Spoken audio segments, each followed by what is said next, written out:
Vale. Hola a todos y bienvenidos a este módulo de la Cyberwall Academy. Bueno, me llamo Guillermo Román y voy a impartir este pequeño módulo acerca de análisis forense de correo electrónico. Un pequeño juego a Mai para que sepáis quién soy. Me llamo Guillermo Román Ferrero, ahí tenéis mi arroba, que creo que es el mismo tanto para Twitter como para Telegram.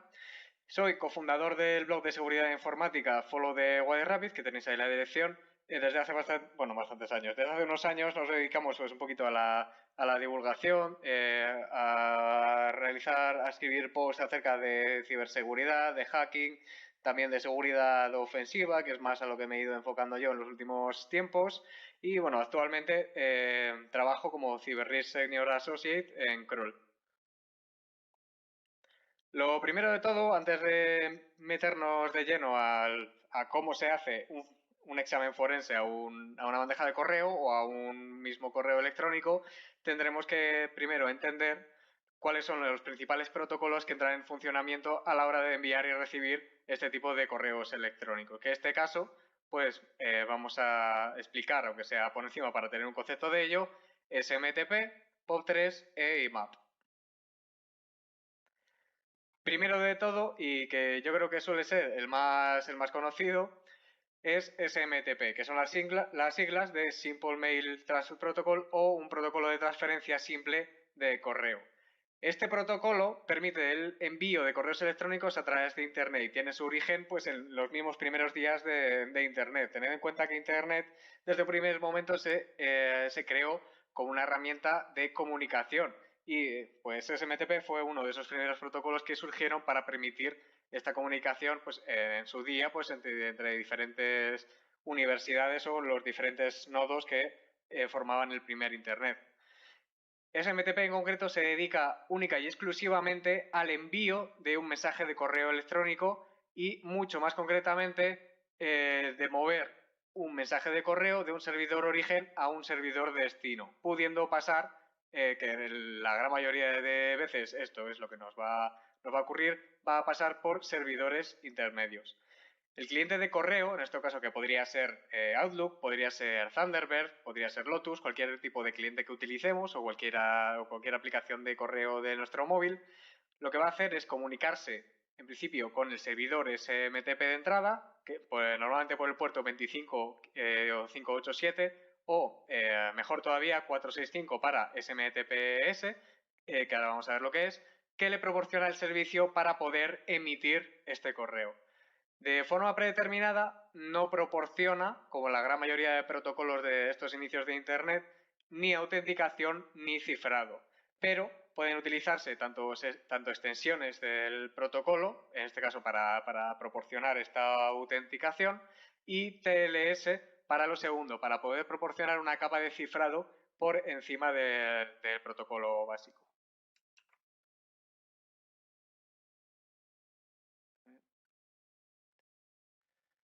Luego tenemos los otros dos protocolos principales que nos interesan, que son POP3 e IMAP.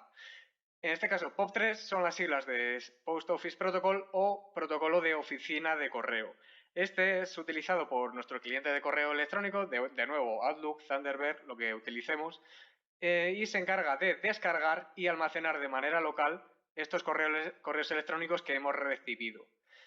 La diferencia principal entre POP3 y MAP es que POP3 descarga desde el servidor de correo los mensajes y no deja en ese servidor una copia. Es decir, una vez empecemos a utilizar POP3, al menos por la definición del protocolo, lo que hacemos es descargar los mensajes y guardarlos únicamente como copia local en nuestro cliente de correo.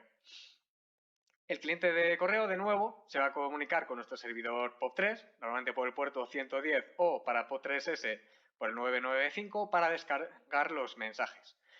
Tampoco, de forma predeterminada, proporciona cifrado, pudiendo utilizarse TLS por encima, que eso es precisamente, igual que para SMTP tenía SMTPS, pues tenemos POP3S. Pero sí que proporciona actualmente, de forma nativa, métodos de autenticación.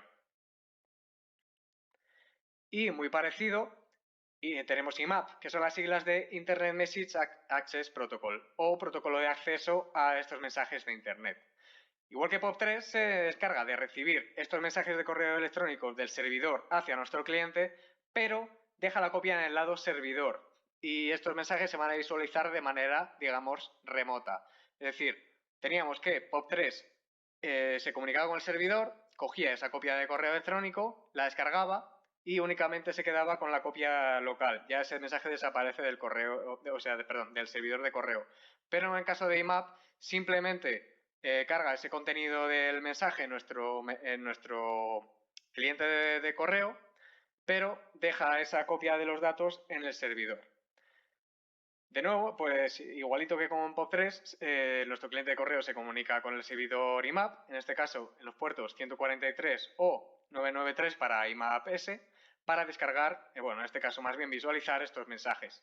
Tampoco nos va a ofrecer de forma predeterminada un cifrado, pudiendo utilizar de nuevo TLS por encima, con lo cual nos quedaría IMAP-S.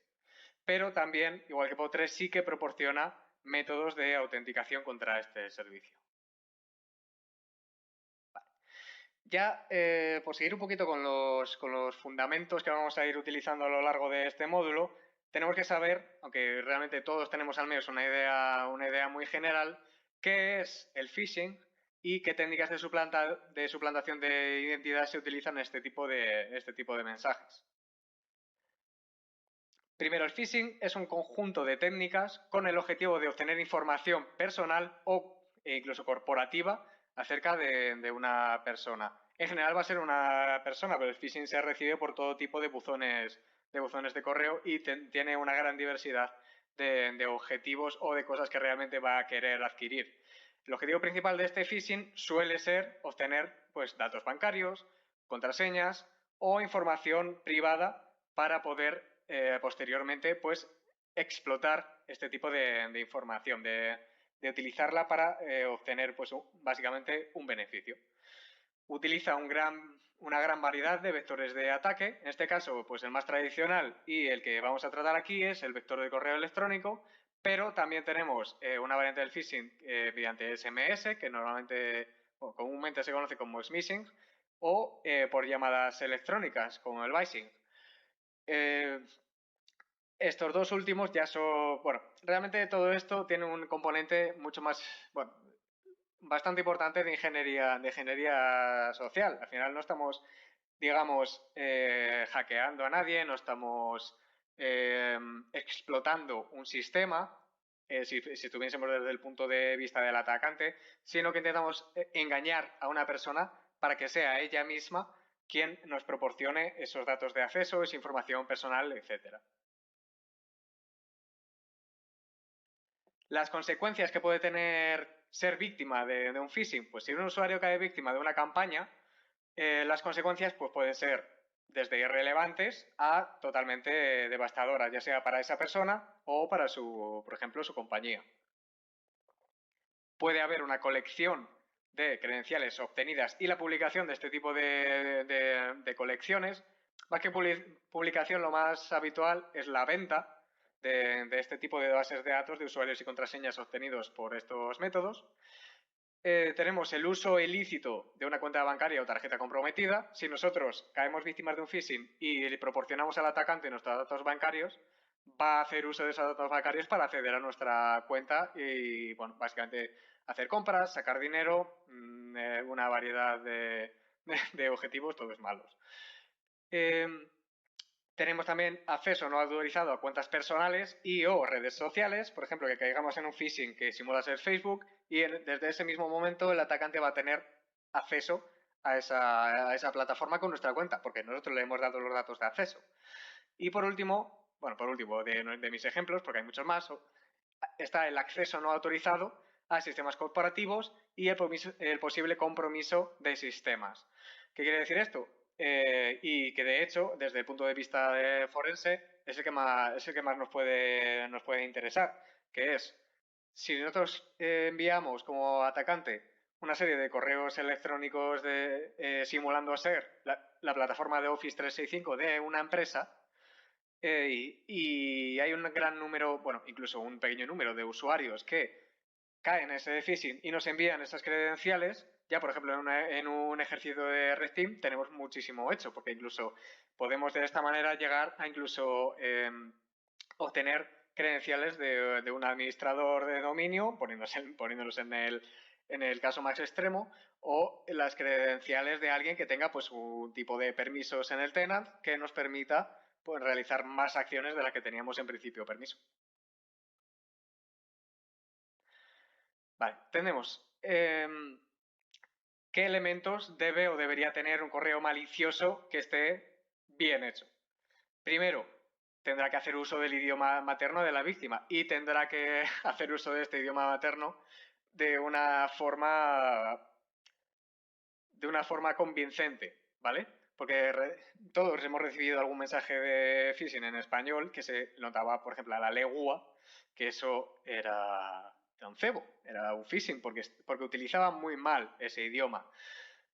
En caso de una empresa internacional, pues sí que no haría a lo mejor tanta falta el uso de este lenguaje materno, sino simplemente el inglés. Pero de nuevo caemos en que este tiene que ser un lenguaje apropiado para el contexto y un lenguaje pues bien utilizado. Luego, hace uso de datos reales de esta víctima. ¿Cómo se hace esto? ¿Cómo se consigue ese nombre de apellidos, esa fecha de nacimiento, cuentas de correo que se han comprometido para dar la impresión de ser un correo verídico? Pues esto es muy fácil, porque realmente si nosotros somos un atacante que tiene mucho interés en que una serie de empleados de una empresa caigan en este phishing, pues directamente me voy a LinkedIn, me voy a sus redes sociales y empiezo a sacar datos de esas víctimas. Y puedo, no sé, utilizar una foto de su familia, puede utilizar su nombre y apellidos completos, averiguar su fecha de nacimiento, dar la impresión de que realmente somos por ejemplo, una plataforma que tiene esos datos, como por ejemplo una entidad bancaria, la empresa en la que trabaja esa persona, etcétera. Eso ya cada uno su imaginación. Luego tiene una estructura y diseño iguales a un correo verídico de la identidad que suplantan. Ahora lo vamos a ver con un par de pantallazos de ejemplo. Si yo intento hacerme pasar por el BVA, pero mis correos no se parecen en nada a los que suele mandar el BVA, sospecha. Hacen uso de una cuenta comprometida de un dominio de correo electrónico que esté reconocido o incluso del verdadero al que suplantan. Es decir, si yo intento suplantar al BBVA, bueno, sería más difícil en este caso, ¿no? Pero, por ejemplo, si estoy intentando suplantar a la floristería de abajo y sé que su servidor de correo es vulnerable, podría vulnerar ese servidor de correo y desde ese mismo servidor empezar a enviar correos electrónicos. Normalmente no hace falta, porque muchos servidores de correo no tienen una serie de protecciones que vamos a ver más adelante y que permitirían muy fácil, bueno, y que su falta permite muy fácilmente que nos hagamos pasar por ellos con técnicas de spoofing. Luego, rápidamente, o bien crean un nuevo dominio de correo que parece ser de confianza. Por ejemplo, si intento suplantar al BVA, me puedo hacer un correo que sea BVVA, que a primera vista, a no ser que te fijes, pues a lo mejor no lo ves. O con el uso de Punicode, que es el uso de caracteres Unicode, que se parezcan mucho, mucho, mucho a los caracteres tradicionales de ASCII simplemente del alfabeto que utilizamos, el alfabeto romano, las letras que estamos acostumbrados a utilizar, pero a lo mejor la R o la I latina tienen un carácter Unicode en otro tipo de alfabeto, por ejemplo el cirílico, que es muy, muy, muy, muy, muy parecido y que puede llegar a hacer pensar a la víctima que, de que se trata de un correo verídico pues del BBVA, de su entidad bancaria, de donde sea. Hablo mucho del BBVA porque ahora de hecho vamos a ver que esto, que parece exactamente, o que parece la plataforma real de BBVA, esto es un phishing que yo, bueno, esto es un phishing que yo encontré y que es bueno, es falso, pero tú ves que realmente esto parece totalmente, totalmente verídico. Esto es exactamente igual que la plataforma oficial del BBVA. Ahora vamos a ver, de hecho, que hay ejemplos, pues, un poquito peores. ¿Me dejo algo? No. O bien, bueno, pues hay técnicas para ocultar el verdadero dominio del que proviene, con técnicas que vamos a ver también de spoofing. Luego, elementos de un correo malicioso que esté mal hecho. Primero, pues básicamente lo contrario de lo que hemos visto antes. Un uso pobre del lenguaje castellano, muy habitual, o el uso de un idioma que no sea materno de la víctima. Si intento hacerme... O sea, si intento que mi víctima sea alguien que no habla inglés, no le puedo enviar un correo en inglés. Igual que tampoco podría enviarlo en alemán o en italiano, por muy general que quiera ser mi campaña. Que sea un mensaje genérico, sin ningún dato que identifique a la víctima, porque esto no llama la atención. Que tenga un mal diseño o que sea una mala copia evidente de un mensaje lícito de este servicio, como podemos ver también en este mensaje. Que hacen uso de un dominio de correo extraño, que sea aleatorio o que es evidente que no tiene nada que ver con a quién estamos suplantando, o suplantar de forma muy evidente a un dominio de correo que tiene las protecciones necesarias para que este tipo de mensaje sea rápidamente detectado. Y por tanto, pues tenemos aquí un mensaje de que este sí que lo recibí yo, que en teoría parece el BVA, pero directamente lo han hecho tan mal. Primero, bueno, logo antiguo, este enlace realmente llevaba a una página que no tenía nada que ver con esta, porque simplemente habían insertado una URL sobre ese texto, pero que no llevaba a esta.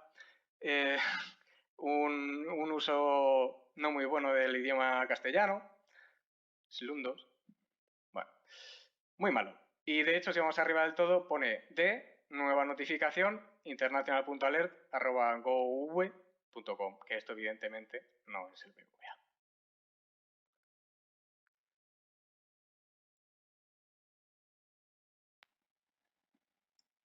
Vale, a este punto, pues viene bien saber de dónde sacamos todos los datos que necesitamos para realizar un análisis de un correo electrónico en concreto. Entonces, aquí es donde entran en juego las cabeceras de correo electrónico.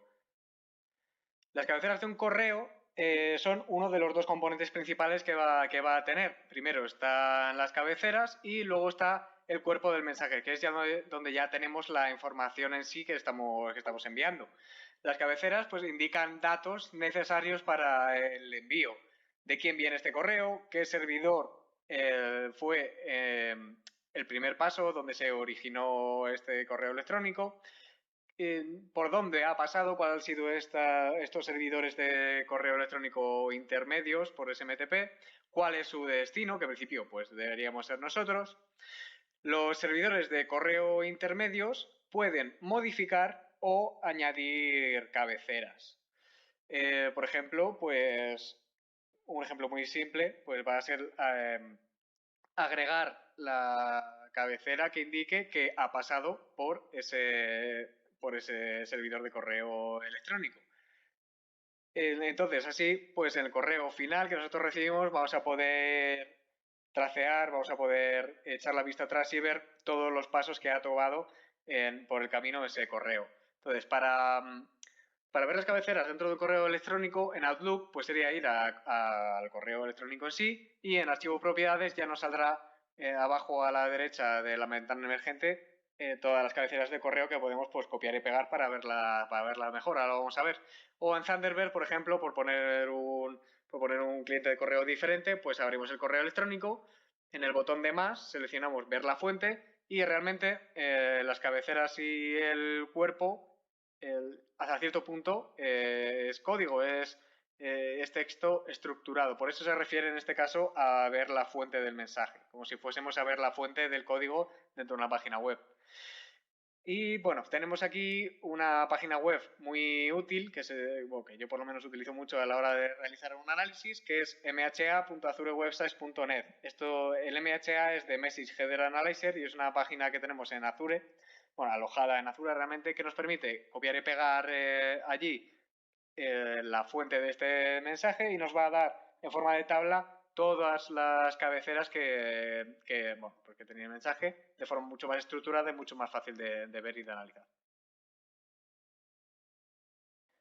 Pues vamos a hacer una pequeñísima prueba de cómo se verían las cabeceras de correo electrónico y cómo podríamos verlas pues de modo bastante más visual, más intuitivo, dentro de una máquina virtual de pruebas y con Outlook.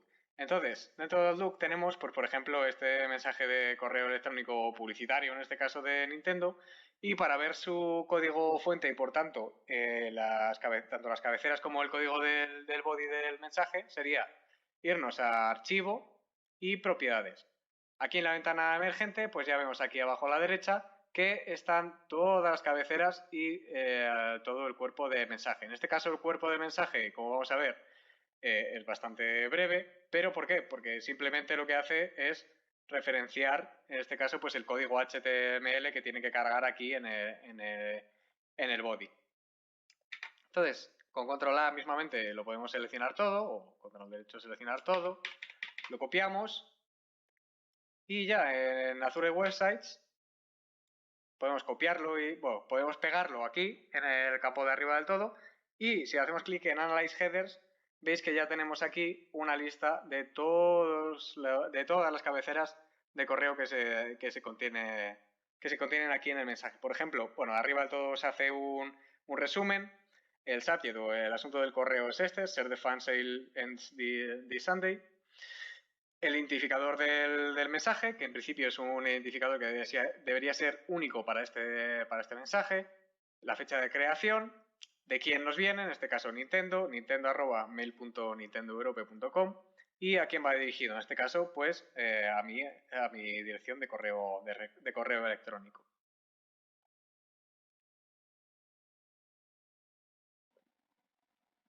También una pequeña explicación sobre los tipos de fichero que podemos encontrarnos dentro de una investigación forense que incluya mensajes de correo.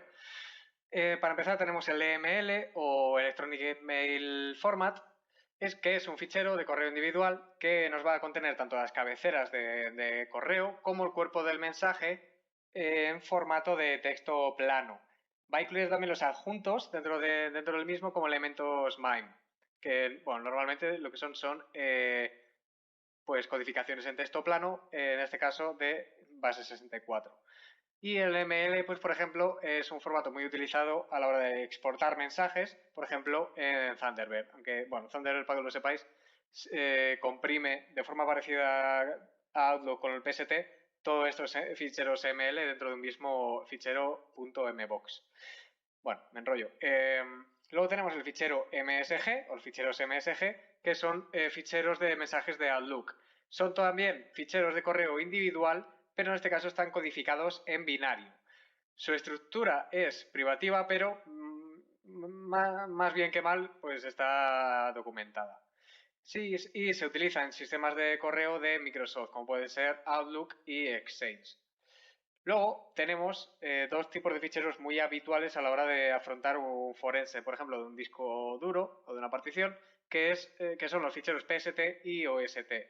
Los PST, los Personal Storage Table, son ficheros que nos van a comprimir todos los mensajes de correo electrónico contenidos en una bandeja de Outlook, pero únicamente mensajes de correo. Esto, por ejemplo, puede ocurrir, bueno, primero en clientes de Outlook antiguos, creo que hasta el Outlook 2013, y luego también si tenemos configurado un servidor de correo, por ejemplo, al que accedamos por POP3. Y por último tenemos el OST, Offline Outlook Data File, que además de mensajes de correo de Outlook incluye pues absolutamente todos los eventos, contactos, etcétera. Esto se genera al final porque Outlook, aparte de ser un gestor de correo, pues se conecta con la plataforma de O365 o con Exchange para gestionar también muchas otras cosas, como puede ser pues el calendario, los contactos, etcétera. Entonces, todas estas cosas se incluirían también dentro de este Outlook Data File.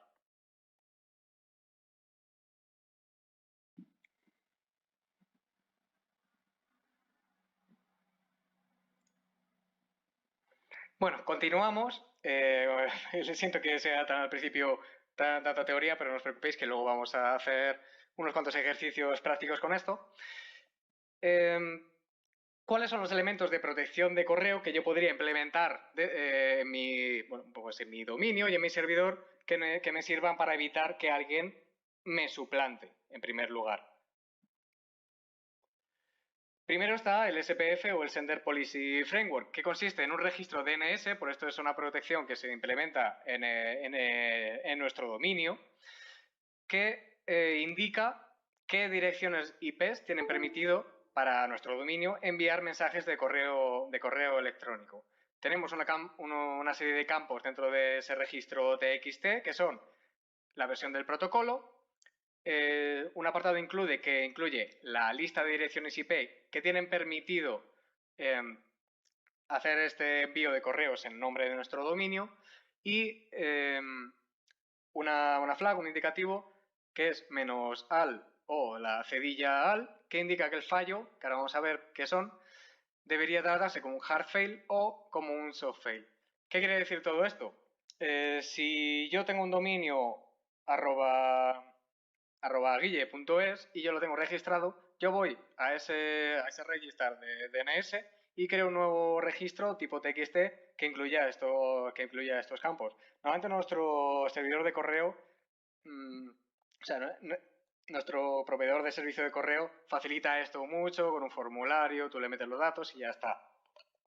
Normalmente no te hace falta irte a tu propio registro DNS y hacerlo a mano, pero bueno. Lo que quiere decir esto es que si a alguien le llega un correo electrónico de info@guille.es, se va a ir a el registro DNS y va a comprobar si tiene una política de SPF. Y en caso de que la tenga, va a ver cuál es la IP del servidor en el cual se originó este mensaje.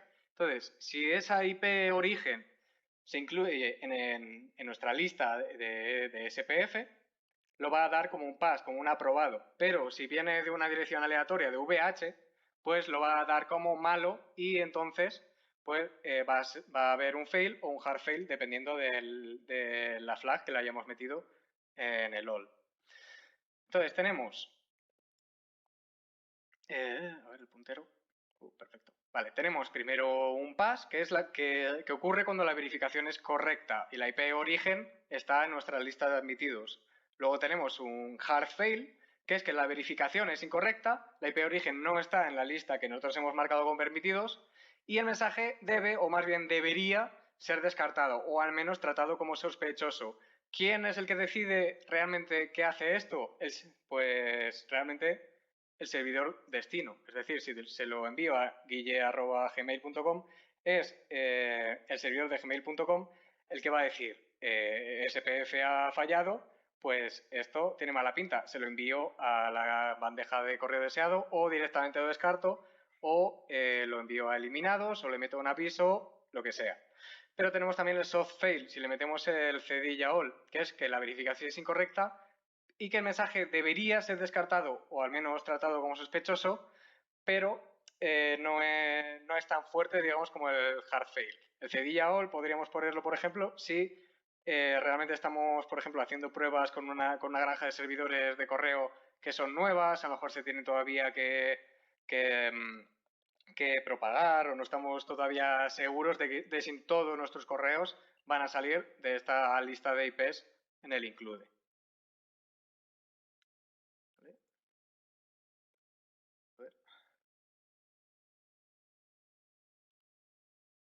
Ahí está.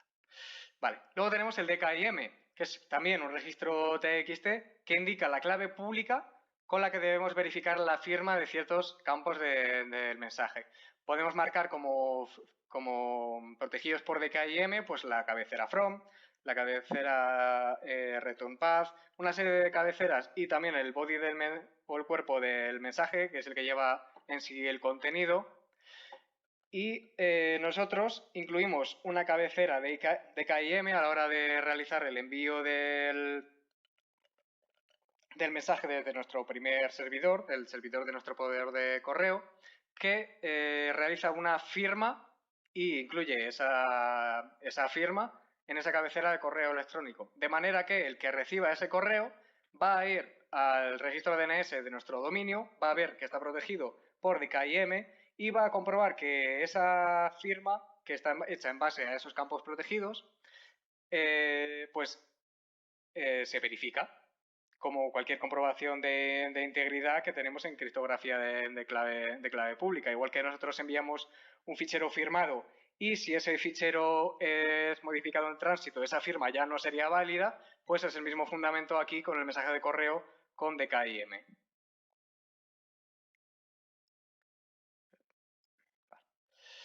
Tenemos pues más o menos los mismos campos, que son la versión del protocolo, el algoritmo de firma y la clave pública que hay que utilizar para esa verificación.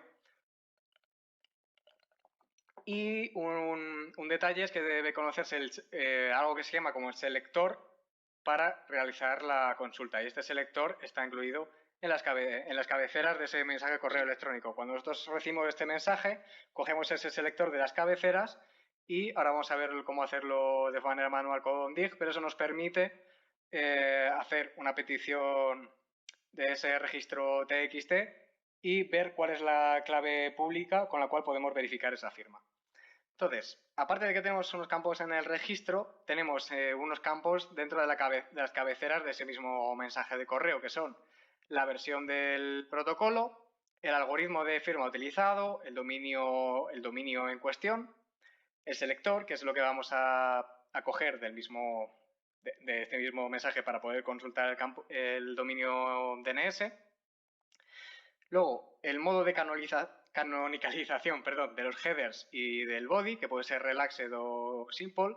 El modo de canonización es una serie de transformaciones que pueden realizar los servidores intermedios, SMTP, para, digamos, normalizar pues algunos campos de las cabeceras de ese correo, para facilitar pues el intercambio de estos mensajes, que no se encuentren algún error raro por una versión antigua, etcétera.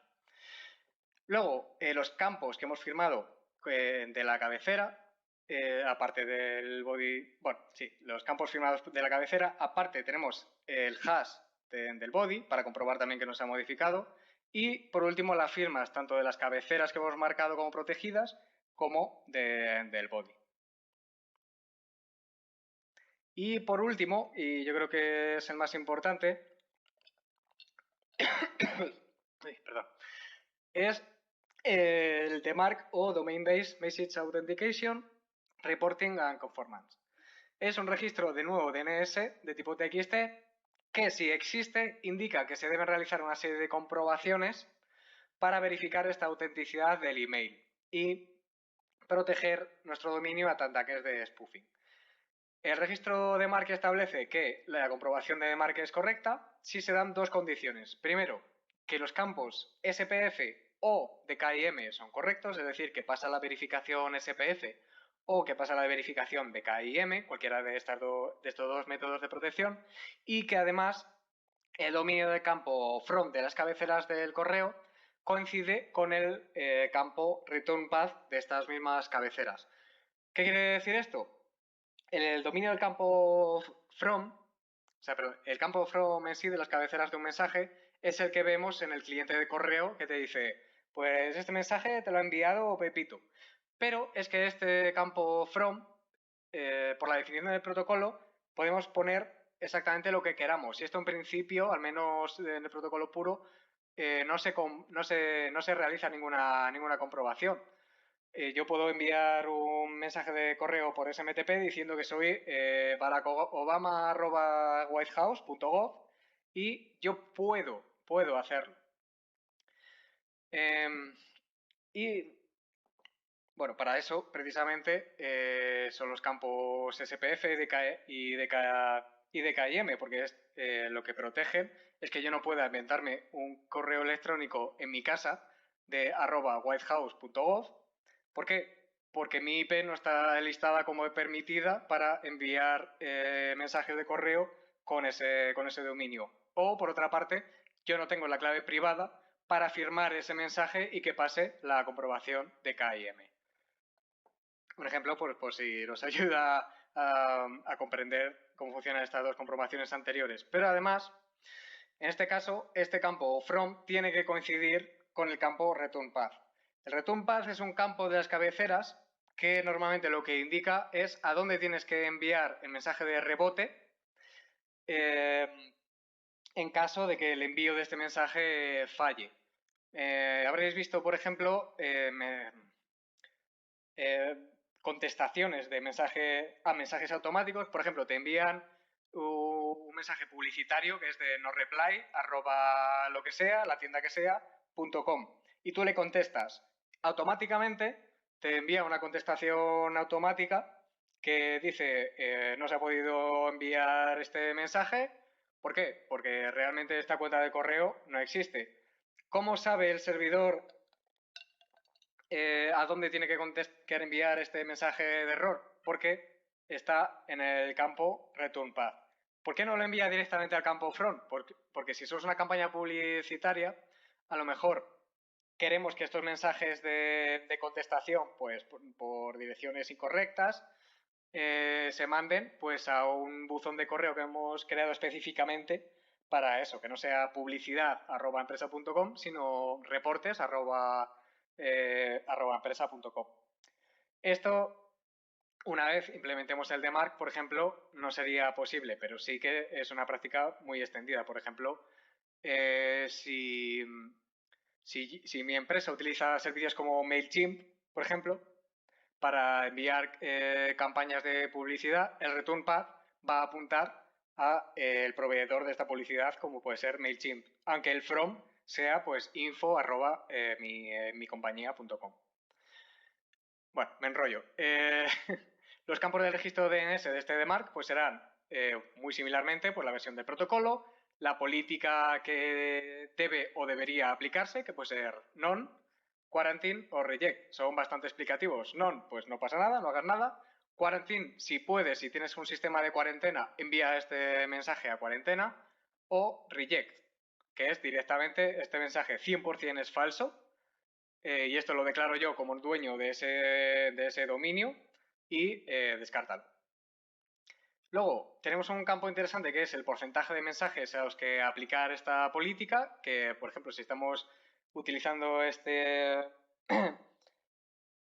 bueno, estamos, por ejemplo, migrando o estamos, por ejemplo, probando esta medida y solo quiero que se aplique al 20% de mensajes, pues esto lo puedo hacer. Y el RUA es la dirección a la que enviar reportes. Por ejemplo, podemos poner en el RUA, si tú recibes un correo electrónico que dice ser de mi dominio y no pasa el de Mark, envíame un mensaje automático a seguridad@micompañía.es. Pues esto es lo que hace este campo. Y en las cabeceras del mensaje lo que se muestra es el resultado de esta verificación de DMARC, que puede ser pass, puede ser fail, bueno, pues son bastante autoexplicativos, best guess pass o best guess fail, que son pues cuando realmente hay algo que puede ser raro, pero no estoy 100% seguro de esta comprobación. Pero como al final estas cabeceras las marca el servidor final, pues depende de nuevo del servidor final si esto lo considera un pass, un fail o lo que sea. Y bueno, ya por fin vamos a hacer algo un poquito más práctico, que estoy seguro de que lo estéis deseando, que va a ser dentro de un servicio, dentro de un dominio de correo electrónico que queramos consultar, pues ver primero qué tipo de registro SPF tiene ese dominio, si tiene lo diré, si tiene una política de DKIM aplicada también, o si tiene, pues por último, una política configurada de MARC. Pues vamos con la pequeña demo de cómo podríamos, de forma rápida con DIG, en un sistema Linux pues, cualquiera básicamente, para hacer una consulta de los registros DNS, en este caso TXT, que tenemos de protección de un dominio de correo electrónico. Para este ejemplo, pues para coger un dominio que sabemos que va a funcionar y que va a tener este tipo de protecciones, pues podemos utilizar hotmail.com. Entonces, lo primero que tendríamos que hacer es consultar si este dominio tiene SPF. Entonces, sería tan sencillo como dig txt hotmail.com. Aquí tenemos la respuesta y vemos rápidamente que tenemos una respuesta de tipo txt que dice V igual a SPF1, que es la versión de protocolo, prácticamente siempre va a ser SPF1, y luego, primero, en este caso, un CIDR o un conjunto de direcciones IP, un rango de /25, y luego una serie de campos include. En este caso, estamos incluyendo pues spf.protection.outlook.com, porque al final Hotmail es un dominio de propiedad de Microsoft y que al final interactúa o prácticamente es un frontend para los dominios de Outlook. Y por último vemos el campo all con un softmail.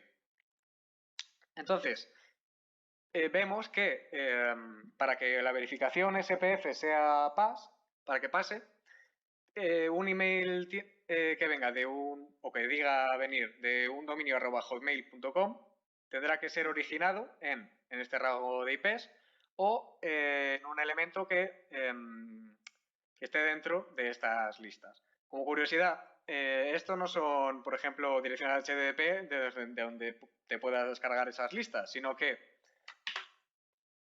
lo que se hace es que se va a hacer otra petición DNS de tipo TXT, por ejemplo, a este spf.protection.outlook.com. Y ya vemos aquí otro registro de SPF que ya nos da una serie, bueno, ya bastante larga de IPv4 y IPv6, rangos realmente, que tienen permitido ser un origen de estos mensajes @hotmail.com. Y en este caso, concretamente, tiene puesto un hard fail con un -all. Vale, continuamos.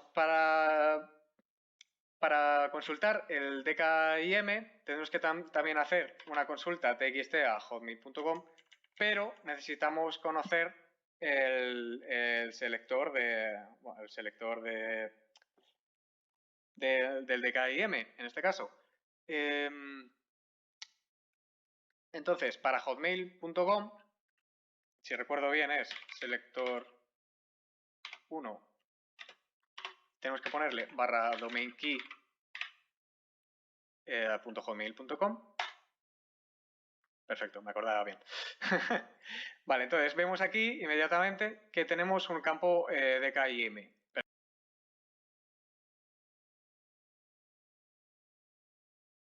Versión 1, que también es lo más habitual. El protocolo a utilizar será RSA. Esta es la clave pública con la que podremos comprobar la firma de los mensajes y, bueno, otra serie de campos necesarios para verificar esa criptografía y esa firma. Por último, para consultar el registro de Mark, podemos hacer dig txt /de mark.hotmail.com. Y de nuevo, por último, en la answer section tenemos la versión de protocolo, que es de Mark 1. Tenemos la sección de RUA, en este caso, que establece que en cualquier de Mark fail se notifique a dev@rua.agari.com. Agari es una compañía dedicada a hacer este tipo de cosas, de detección de phishing, por ejemplo. Y, bueno, pues y la acción a realizar en este caso, curiosamente, es none, o al menos la acción recomendada. De nuevo, el que al final decide qué hacer sobre todas estas medidas es el servidor final, que es el que tiene que decidir si deja pasar el correo, si lo elimina, si lo pone en cuarentena o, bueno, cualquier posible acción que pueda llevar a cabo.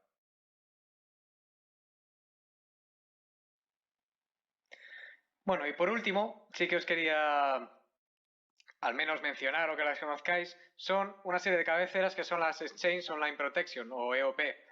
Son cabeceras que bueno, indican un análisis, una valoración del mensaje por parte del servidor Exchange. Normalmente, pues a estas alturas de la vida va a ser un Exchange Online o directamente el Exchange que está embebido en Office 365. Y nos va a indicar el grado de peligrosidad o de sospecha que asocia Microsoft a un mensaje concreto. Quiero enfatizar esto. Esto no son medidas, digamos, entre comillas, estándares, abiertas, como puede ser SPF, DKIM y DMARC, sino que recaen de la parte de la tecnología propietaria de Microsoft. Tenemos el SCL o la Spam Confidence Level, que indica el riesgo de que el mensaje sea spam. Tenemos desde un -1, que es Safe Sender, o que o bien está en una whitelist o es muy poco probable que sea un mensaje de spam, hasta valoraciones de entre 5 y 9, que es bastante probable que se trate de un mensaje de spam. Aparte, tenemos el PCL, que es casi el que más nos va a interesar, que es el Phishing Confidence Level. Y este nos va a indicar el riesgo de que el mensaje sea un mensaje de phishing. En este caso tenemos una escala de 0 al 8, que va del 0 al 3, que es poco probable, y del 4 al 8, que tiene una mayor probabilidad. Tenemos el BCL, que es el Bulk Complaint Level, que puntúa las veces que este mensaje haya sido reportado por envío masivo. Es posible reportar un mensaje a Microsoft si estamos, bueno, básicamente seguros de que ha sido un envío masivo de mensajes, pues ya sea de publicidad no deseada, por ejemplo, o también de nuevo de phishing. Y tenemos pues 0, que este tipo de mensaje no tiene ningún tipo de reporte, del 1 al 3, que son algunos reportes, y pues del 4 al 7, del 8 al 9 ya va subiendo y tenemos una gran cantidad de reportes.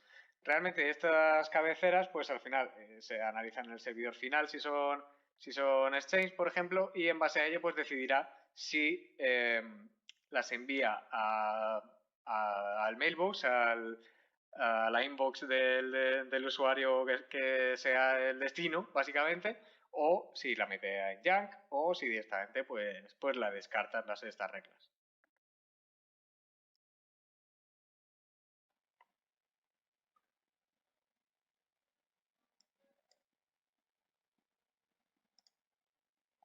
Vale, ahora vamos a ver, vamos a ver un par de ejemplos prácticos para reforzar la teoría que hemos ido viniendo, porque ya va siendo hora de hacer algo un poquito más activo, ¿verdad? Que lo estaréis deseando.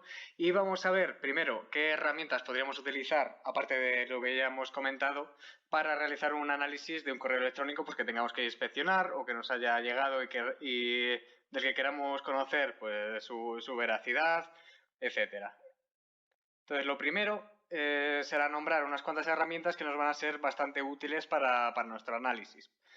La primera, que sí que la vamos a utilizar ahora en los ejemplos prácticos, será MX Toolbox, que nos proporciona pues bastantes herramientas online dedicadas al análisis de los registros DNS y especialmente de correo electrónico. Entonces, con esta herramienta podremos ver de forma pues un poquito más intuitiva, un poco más incluso rápida, que utilizar Dig o cualquier otro programa que nos permita realizar queries DNS en consola, por ejemplo. Pues básicamente hacer lo mismo, pero sobre la web y presentándonos pues, los resultados un poquito más ordenados. Luego, bueno, ya lo hemos utilizado, el Message Header Analyzer, que tenéis ahí el link de nuevo, que nos permitía extraer y presentar visualmente pues todos los datos que tenemos en las cabeceras de un mensaje de correo. Y también que, bueno, no lo hemos visto ahora, pero si lo buscáis también está disponible como complemento de Outlook, con lo cual os agregaría un botoncillo ahí en la bandeja no en la bandeja de entrada, sino en el ribbon de Outlook, con cualquier extensión de Office, y al darle automáticamente ya os dará los resultados en una barra lateral con las cabeceras parseadas y ordenadas. Luego, otro tipo de herramientas que nos pueden servir ya para el análisis del correo en sí. Ya tenemos una visualización de las cabeceras, que serían, por ejemplo, Cisco Talos Intelligence es una plataforma que nos va a poder presentar datos acerca de la reputación de un dominio o de una dirección IP. De esta manera, pues teniendo el dominio origen del que viene el mensaje de correo electrónico o la IP del servidor en el cual se originó el mensaje, pues podremos ver, por ejemplo, si esa IP está asociada a DigitalOcean o VH y si ha sido ya pues anteriormente reportada como fuente de phishing o de spam. Luego tenemos Virus Total, que lo conoceréis seguramente todos, que nos permite, si en caso de que el mensaje de correo tenga un adjunto, pues analizar este adjunto y además ver si por parte de la comunidad ya ha habido algún tipo de comentario acerca del mismo, que ya, aparte del análisis de si tiene malware o no, básicamente, pues, pues nos pueda incluso dar indicaciones de a qué tipo de campaña pertenece, si tiene alguna atribución, etcétera. Y por último, que sí también lo vamos a utilizar en estos ejemplos prácticos, será urlscan.io, que es una plataforma que nos permite escanear enlaces que tengamos pues contenidos en el mensaje. Básicamente, bueno, URLscan es una que me gusta, pero este tipo de plataformas son bastante numerosas, y lo que hace es, en vez de tú ir y visitar esa URL, esta plataforma lo hace por ti, te saca un pantallazo, que ahora lo vamos a ver, y te saca pues diferentes datos acerca de la página final, digamos. También sirve como para poder desacortar URLs, por ejemplo. Una puntualización acerca de tanto de Virus Total como de plataformas como URL Scan, que es que hay que fijarse muy bien de que lo que estemos subiendo a esta plataforma con la cuenta gratuita no contenga ningún tipo de dato que no queramos que se vea por parte de nadie, porque al final en el modelo gratuito de estas plataformas, tú lo que subes queda a la disposición de cualquiera que pueda acceder a la misma plataforma. Va a poder ver el informe del análisis y va a poder ver, por ejemplo, en caso de Virus Total, si tienes la cuenta de pago, va a poder incluso descargarse ese fichero. Entonces, en este tipo de plataformas, en un entorno corporativo, pues tenemos que asegurarnos de hacerlo con las garantías y con la cuenta de pago que nos garantice pues que nadie va a inspeccionar un enlace o un fichero que subamos y que podría ser un falso positivo y estemos subiendo pues información corporativa. Pero bueno, simplemente quería dejarlo claro, no sea que alguien se ponga a subir ficheros sin ton ni son y provoque pues al final un leak de datos.